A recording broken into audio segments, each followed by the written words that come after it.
Welcome to the Africa Asia YouTube channel. We welcome you to listen to the discussion and share any comments that you may have. If you're a tax practitioner within Africa, please consider joining the Africa Asia Tax Network. It helps us come up with panelists for future discussions and to keep the conversations ongoing after our discussions are done here. Welcome to the discussion for this week. Thank you. Egypt started to move slowly from a state-dominated and closed economy to a more open market in the early 19th. However, the economic reform were fairly modest and did little to restructure the economy in a meaningful or major way. It was only in the middle of 2004 the government launched a number of ambitious economic reforms. This reform program was designed to transform Egypt into a more market-oriented and private sector economy. And by expanding the financial reform, they are targeting to reduce bureaucratic business and investment regulation, and they are targeting to lowering tariffs and selling the state-owned enterprises. All of these reforms from 19 till the 2005 increased the economic growth from 4.5% to 7.2%. Okay. Which was significantly higher than the growth over the same period in the Middle East and North Africa region. And despite the global recession, Egypt continued such growth and a very respectable average of annual rate, which is about 5% in 2009 and 2010.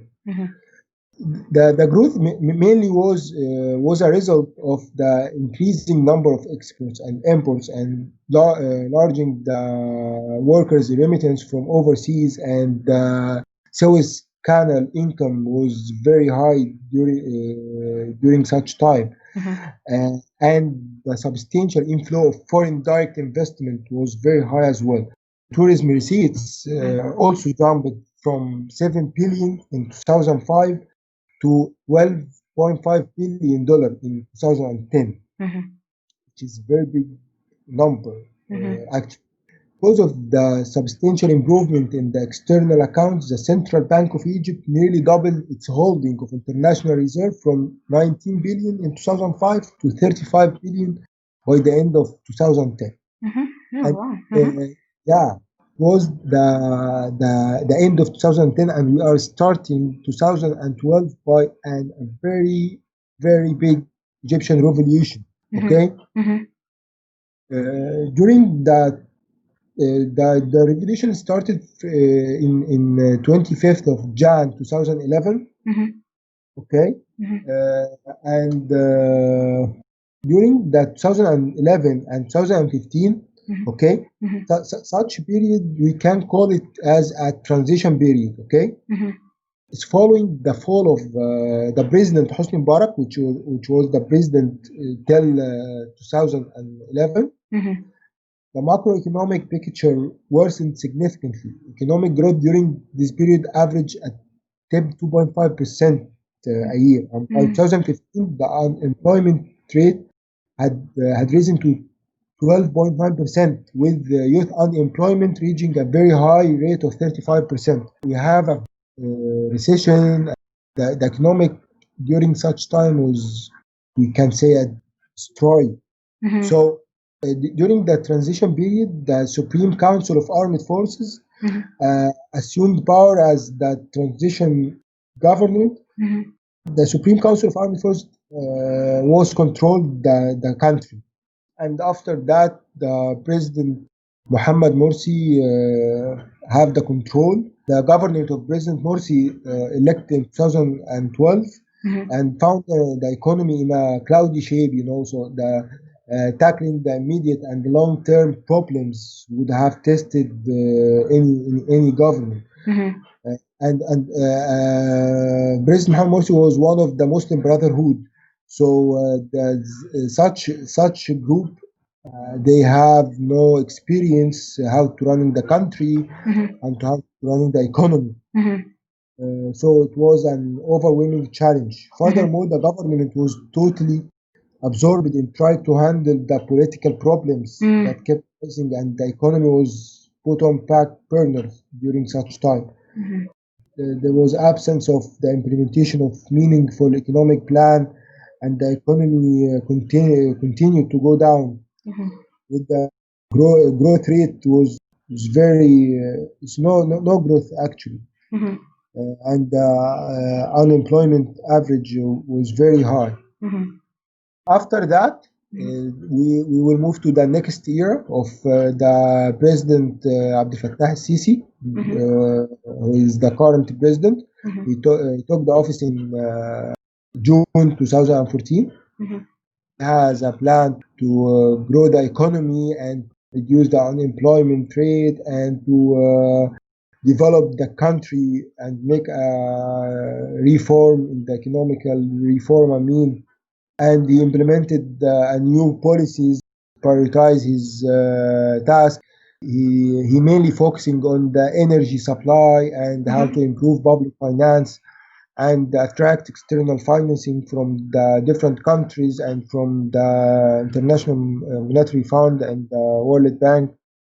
Took a very critical decision, which is moved to a flexible exchange rate regime. Okay. And evaluated the Egyptian pound. The Egyptian pound was in 2016 equivalent to the yuan US dollar is equivalent to 7 Egyptian pound. Okay. After the devaluation decision, okay, US dollar is equivalent to 19 Egyptian pound.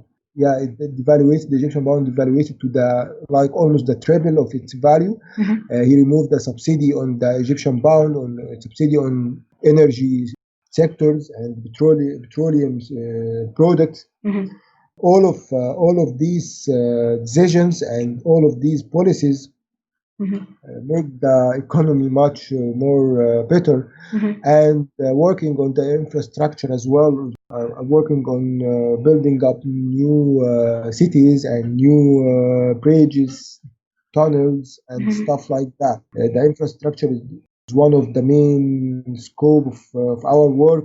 Recently in Egypt, we are targeting to restructure our country, or restructure our city, which will gain a lot of new investments and make the opportunity for even the local or the foreign investor to work in lot of projects. So we are focusing now on improving the public finance and attract external financing, and working on exchange rate regime and expand the private sector, and working on SMEs, and make a lot of they have introduced a new bundle of laws, including tax laws, customs, administrative laws, different laws, and the bundle of different laws to the country, introduced recently to the country, in order to make the commercial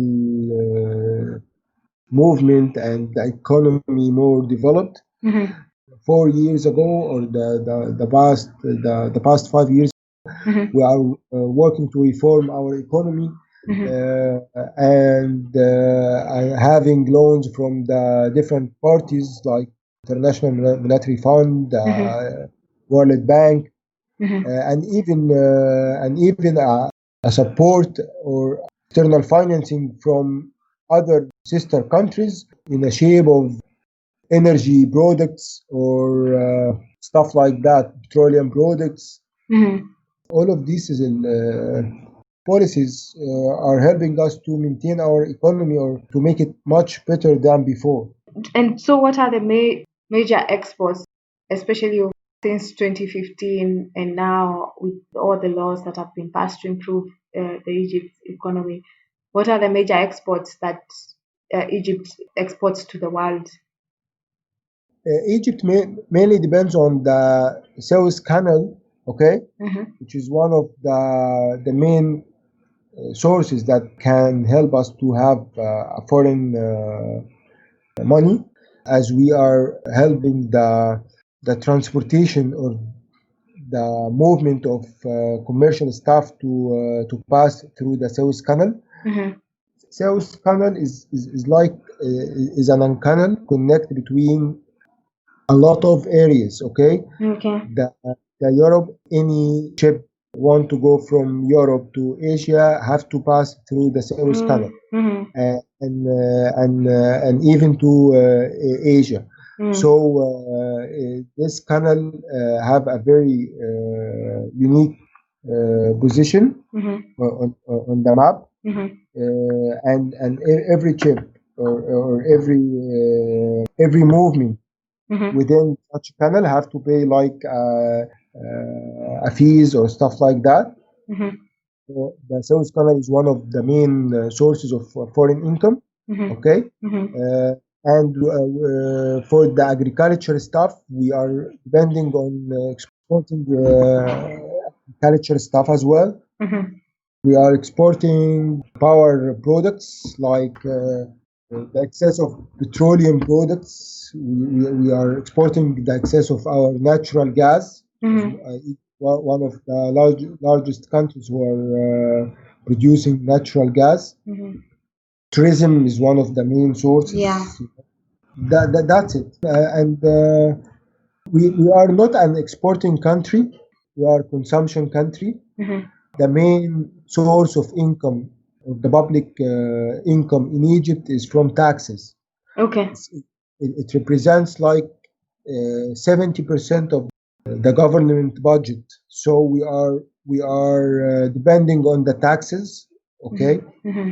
When it comes to exports, you'll find that we are not an industrial country, so we are not exporting industrial stuff or something like that, but we are depending on the agriculture product and the power product.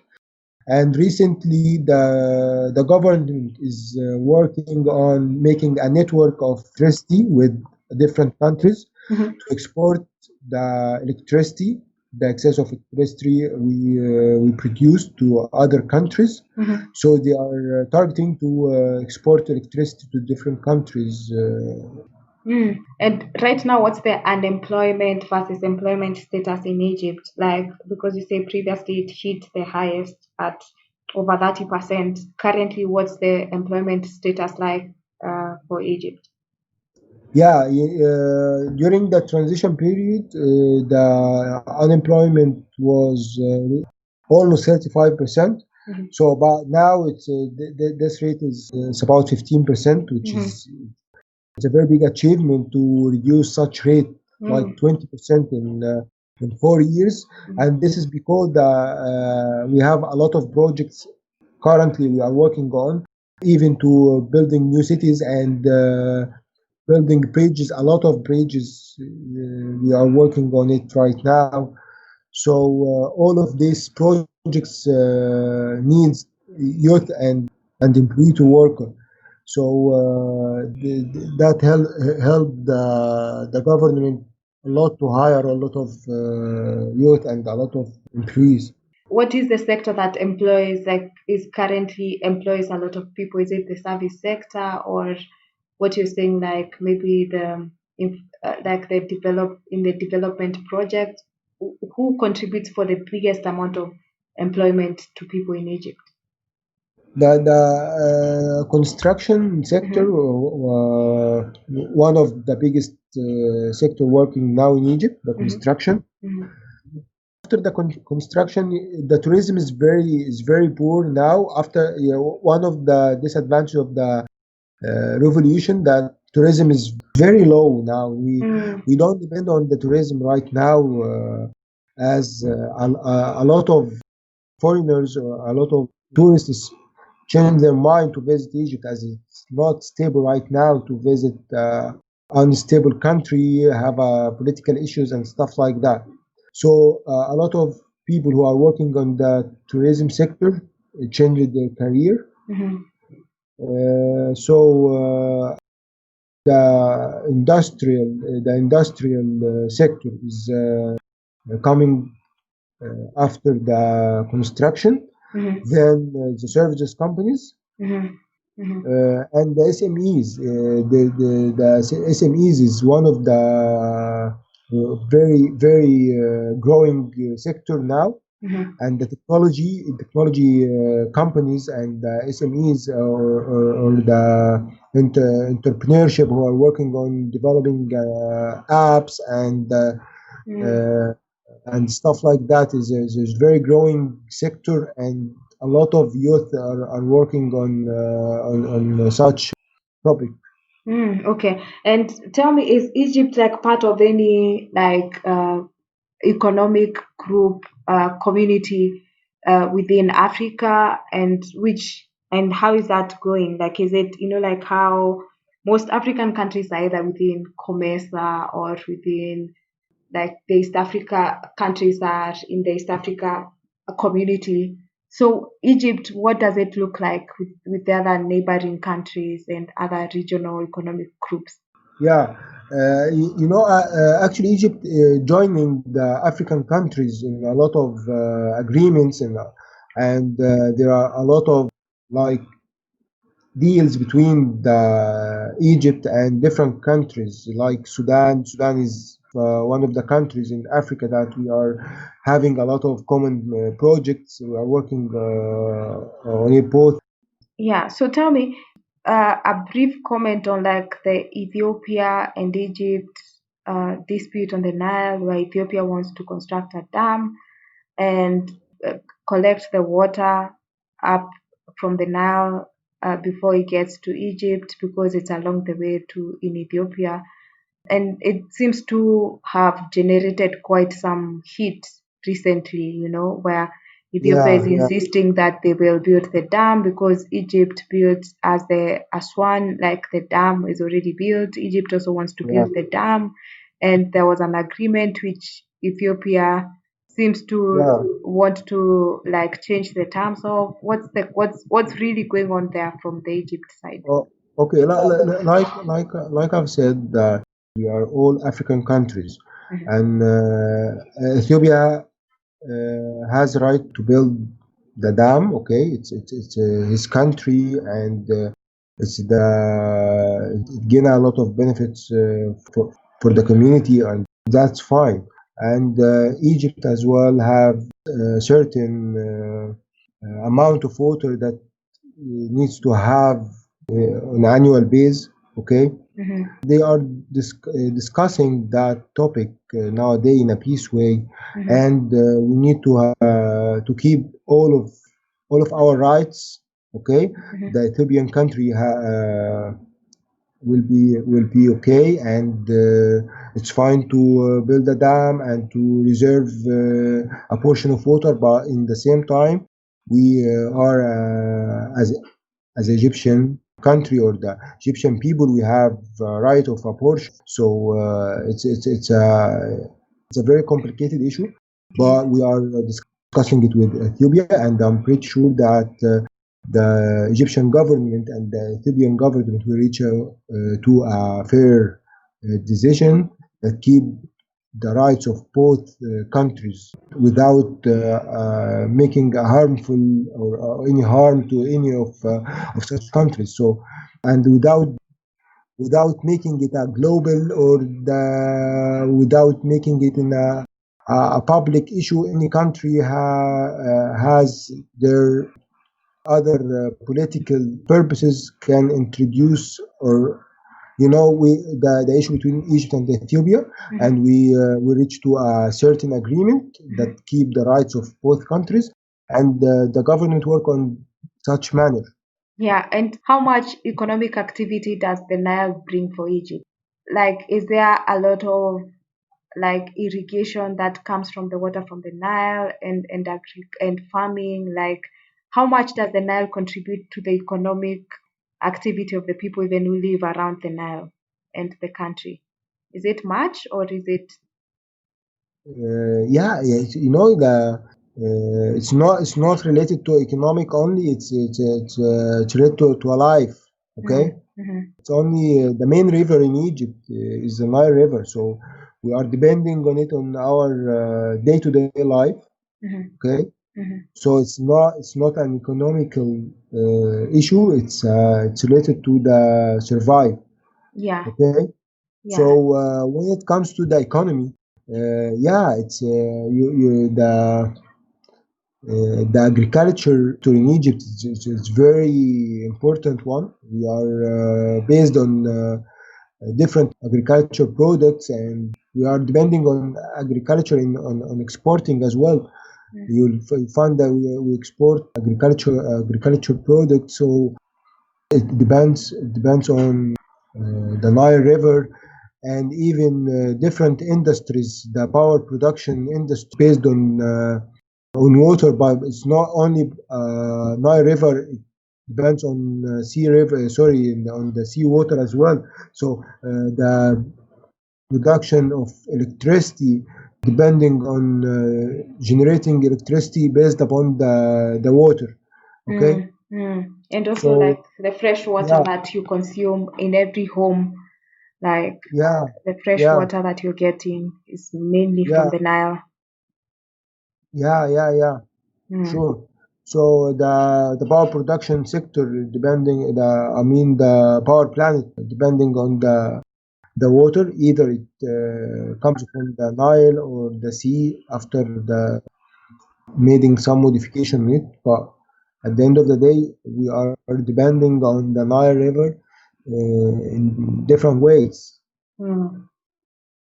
Okay, and so let me ask you. So the last question that I would ask you is, what what would you say is the unique attribute of Egypt, like and the Egypt economy? The unique achievement, you mean? Yeah, the unique achievement or the unique thing, whether it's the Egyptian culture or the like what makes Egypt like the unique country that it is. Okay, it's about.